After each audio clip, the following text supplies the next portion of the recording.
Ok, resolvamos este ejercicio de reacciones de alquenos. Dice, el propileno es un producto secundario en la industria del petróleo. A partir de este compuesto, indicar la reacción para obtener inciso A, 2-propanol, inciso B, propanol, inciso C, 1,2 propanodiol, inciso D, 2-bromopropano, inciso E, 1,2 dibromopropano, inciso F, formaldehído más acetaldehído. Ok, entonces me indica obtener esos distintos incisos, ¿no? Esos distintos compuestos a partir del propileno. Entonces se tratan de reacciones, ¿verdad? Lo que tenemos que hacer es escoger un determinado procedimiento, una determinada reacción, para que a partir del propileno podamos obtener los distintos productos que me piden. ¿Okay? Entonces primero vamos a tener que establecer la estructura del propileno, que la tenemos acá, ¿no? El inciso A me pide a partir del propileno producir 2-propanol, ¿no?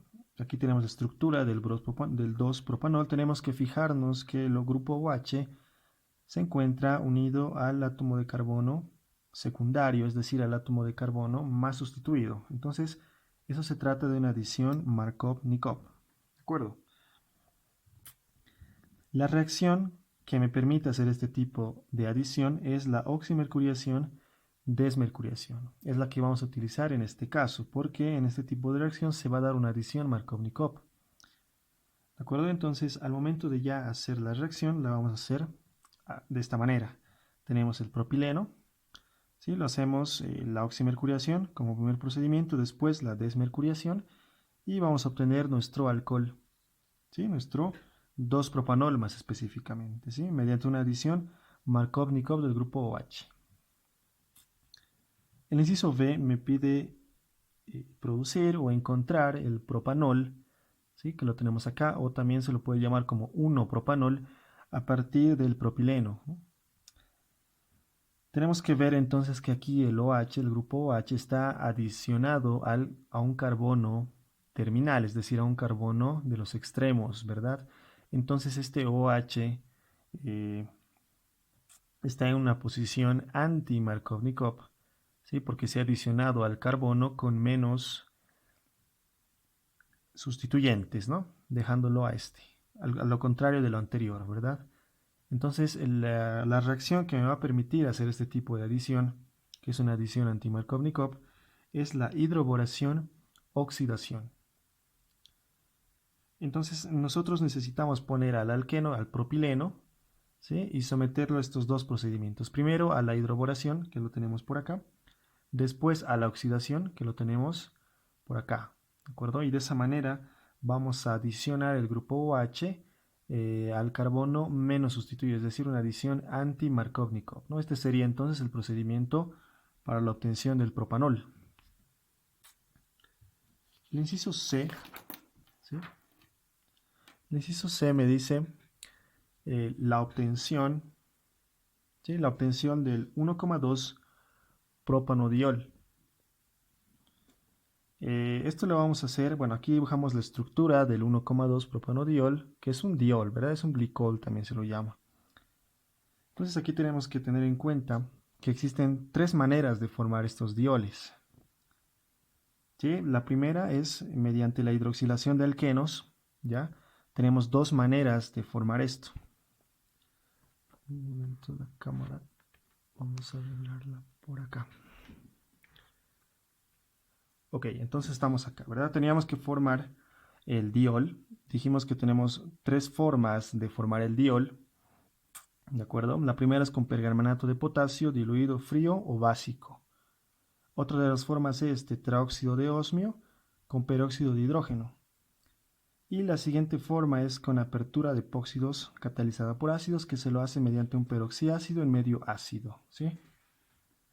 La diferencia es de que las dos primeras va a ser una adición sin y la tercera es una adición anti. ¿Qué significa una adición sin? Es cuando los dos grupos OH se adicionan a un solo lado de la molécula. Y anti es cuando se adicionan en lados opuestos, ¿no?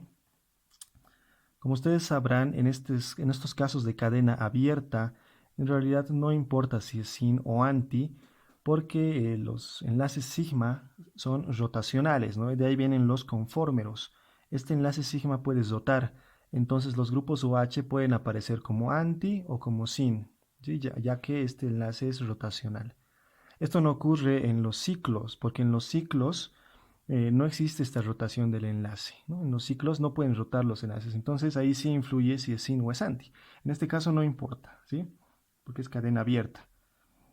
Entonces utilizar cualquiera de estos tres procedimientos es lo mismo, de manera que yo voy a utilizar este por afinidad simplemente. Y bueno, aquí tenemos el propileno, ¿sí? Lo sometemos al tetraóxido de osmio, al tetraóxido de osmio con peróxido de hidrógeno y vamos a obtener nuestro 1,2 propanodiol. ¿De acuerdo? Vamos al inciso D. ¿Sí? En el inciso D nos piden obtener 2-bromopropano, ¿no? Para obtener el 2-bromopropano dibujemos la estructura del 2-bromopropano que la tenemos acá. Podemos ver que el bromo se ha adicionado al átomo de carbono secundario, es decir, esta es una adición Markovnikov, ¿verdad? Porque se está adicionando al carbono más sustituido, ¿no? Hay dos maneras de lograr esta adición Markovnikov, ¿sí? Obviamente que tiene que ser una adición de haluros de hidrógeno, ¿sí? La adición en el inciso A, Markovnikov, y una adición anti-Markovnikov que va a ser radicalaria, ¿de acuerdo? En este caso, ¿sí? Sabemos que nuestra adición tiene que ser Markovnikov, entonces elegimos el inciso A, ¿sí? El inciso A, bueno, aquí ya le hemos desarrollado cómo va a ser la reacción. Entonces, primero tenemos el propileno, ¿sí? Entonces le vamos a adicionar el bromuro de hidrógeno, que lo tenemos acá, el bromuro de hidrógeno, y de esa manera se va a obtener, ¿no? El hidrógeno se adiciona al alqueno y se obtiene el carbocatión, ¿sí? Carbocatión más el ion bromuro. Después, este carbocatión va a reaccionar con el mismo bromuro, ¿no? Antes debería poder realizarse alguna transposición, ¿no? Es decir, por eso estamos dibujando todo esto, para ver si se podría observar alguna transposición. En este caso, no, ¿verdad? Porque solamente vamos a tener este carbono, este carbocatión secundario, y a los otros lados, pues, no va a haber mayor estabilidad. Entonces, este va a ser el único carbocatión. Entonces es así que el carbocatión va a reaccionar con el ion bromuro y se va a adicionar de esta forma, ¿no? Esto lo podríamos resumir acá. Simplemente dibujamos el propileno, acá el bromuro de hidrógeno y finalmente nuestro producto, ¿no? Que es una adición Markov-Nikov. Okay. Vamos con el inciso E, ¿no? El inciso E me dice obtener 1,2 dibromopropano, ¿sí? 1,2 dibromopropano. Aquí vamos a dibujar la estructura del 1,2 dibromopropano. Entonces, para lograr que se dé la adición de dos átomos de halógenos, vamos a recurrir a la adición de halógenos a alquenos. Esta adición puede ser cloro, bromo o yodo, dependiendo del caso. En este caso va a ser bromo, ¿verdad? Y simplemente consiste en adicionar la molécula del halógeno al alqueno, nada más, ¿no? Y bueno, en este caso dibujamos al propileno, al bromo, ¿no? En este caso, el bromo molecular. Y bueno, obtenemos el 1,2 dibromopropano. El inciso F, finalmente, el inciso F me indica que tenemos que llegar a formar el formaldehído y el acetaldehído, ¿no? Aquí tenemos entonces la fórmula del acetaldehído y del formaldehído, ¿no? La forma de lograr esto es mediante una ruptura oxidativa de alquenos, ¿ya? En la cual tenemos dos maneras de lograr esta ruptura oxidativa. La primera es mediante el pergamanato de potasio. Debe ser una solución caliente, ácida o concentrada, cualquiera de estas condiciones, y esto nos va a producir cetonas más ácidos carboxílicos. Si existiese un ácido carboxílico de un solo carbono, o sea, el ácido fórmico, ese directamente se va a formar en CO2. Tenemos otra forma de lograr la ruptura oxidativa, que es mediante la ozonólisis. Este consiste de dos pasos, ¿no? Una primera adición de ozono y una segunda parte que consiste en la adición de sulfuro de dimetilo, o que también se puede utilizar una reducción metal ácido, ¿no? Que en este caso estoy poniendo zinc. Entonces cualquiera de estos dos es válido, ¿ya? Y esta reacción nos va a dar cetonas más aldehídos, ¿de acuerdo? Cetonas más aldehídos. Entonces, al momento de realizar la reacción, nosotros tenemos el propileno, ¿sí? Y obviamente la que nos conviene pues va a ser la segunda, ¿verdad? Porque en la segunda podemos formar aldehídos, entonces escogemos la segunda.